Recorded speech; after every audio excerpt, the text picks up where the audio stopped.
হরে কৃষ্ণ বন্ধুরা, আমি এখন দাঁড়িয়ে আছি পবিত্র এক মায়াপুর ধামে, গঙ্গা নদীর তীরে। চারিদিকে শুধু হরিকৃষ্ণর নাম, সঙ্গে গঙ্গা নদীর শীত একবারে মন ছুঁয়ে যাচ্ছে।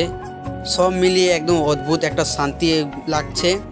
আজকের এই ব্লগে আমি তোমাদেরকে মায়াপুর ধাম ঘুরিয়ে দেখাবো। গোটাই অসাধারণ কিছু অদৃশ্য মন্দির এবং এখনকার মহাপ্রসাদের অভিজ্ঞতা। তবে চলুন রাধে রাধে বলে তোমাদের কাছে অভিজ্ঞতা নিয়ে এই ভিডিওটা শুরু করা যাক। তো নমস্কার বন্ধুরা, আশা করি তোমরা সকল ভালোই আছো, ভালো থাকলেই ভালো। তবে অবশেষে চলে এলাম নগরদ্বীপ মায়াপুর, যে শ্রী চৈতন্যের মায়াপ্রভু জন্মস্থানে। ইস্কন মন্দির পৃথিবীর সবথেকে বড় মন্দির, আর এবং তার পাশেই রয়েছে শ্রী চৈতন্যের মন্দির। তবে এত পরিমাণের ভিড়কে এই পাশ থেকে ওই পাশ আর যেতে দিচ্ছে না। তোমরা তো ভিডিওর মাধ্যমে দেখতেই পাচ্ছ। তবে কিছুক্ষণ ঘোরাফেরার পর চলে এলাম অসাধারণ একটা ইলেকট্রিক দিয়ে বানানো ফোয়ারাই না বলে নাকি। তবে বেশিক্ষণ না বকে তোমাদেরকে খানিক ভিউটা দেখিয়ে দিই, দেখলেই আমার। এইটার নাম হচ্ছে রামফল। রামফল তবে এর একটা আলাদা রহস্য আছে। রহস্যটা জানি, তারপর তোমাদেরকে শেয়ার করব। তবে ঘুরতে ঘুরতে এই দিকটায় চলে এলাম শ্রী চৈতন্য ধাম। তবে তোমাদেরকে মন্দিরের এরিয়াতেই প্রসাদ পাওয়া যাবে। তবে এখানেও সেই পরিমাণে ভিড় আছে।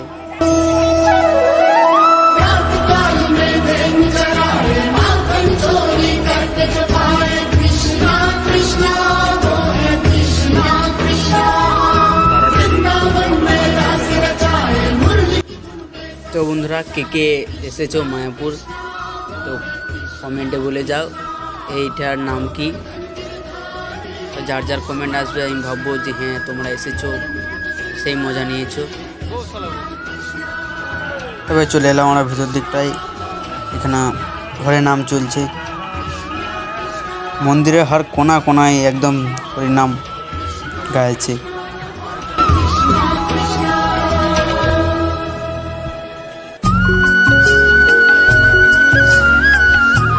তবে তার মন্দিরের পেছনেই পাওয়া যাবে বিশাল আকৃতির বাড়ি। তবে যেতে যেতে এই ভিউটা দেখতে ভুলবে না, খুব সুন্দর সাজানো হয়েছে এই দিকটায়। তবে আমরা চলে এলাম যেখানে মহাপ্রসাদের আয়োজন হয়।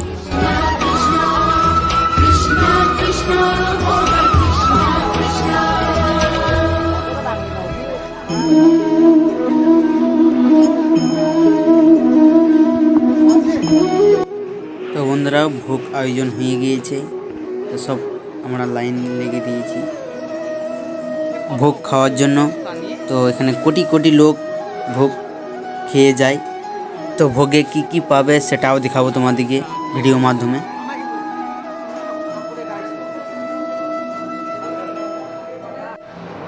তো এই যে দেখছো বন্ধুরা ভোগ, তো ভোগে কি কি আছে সেটা মিস করলে চলবে বলো? এটা মিস না করে চলো।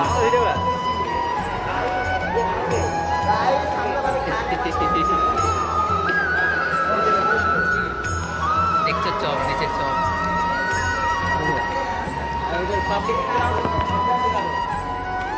পাবলিক নিলাম। তবে এখানে দেখছো বন্ধুরা, এখানে কোটি কোটি লোক বসে খায় প্রসাদ।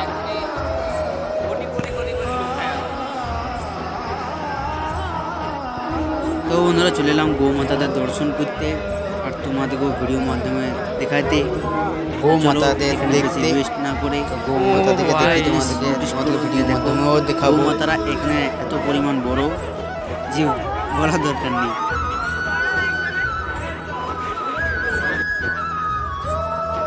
তো বন্ধুরা, ভিতর দিকটায় চলে এলাম। তবে এখানকার দেখো গৌ মাতারা খুব সুন্দর।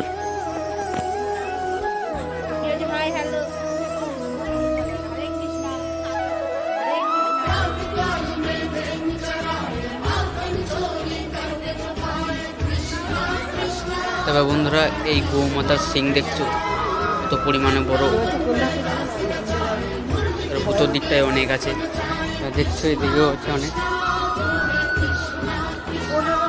এই যে দেখো পুরো রেড বুল ভাই সাহ।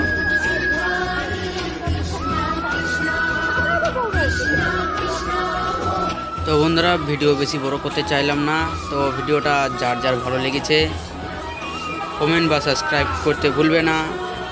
তবে ভিডিওর কোন পার্টটা বেশি ভালো লেগেছে কমেন্টে বলে যাও। তবে মায়াপুর নগরদ্বীপ কে কে ঘুরতে এসেছো সেটাও বলে যাবে।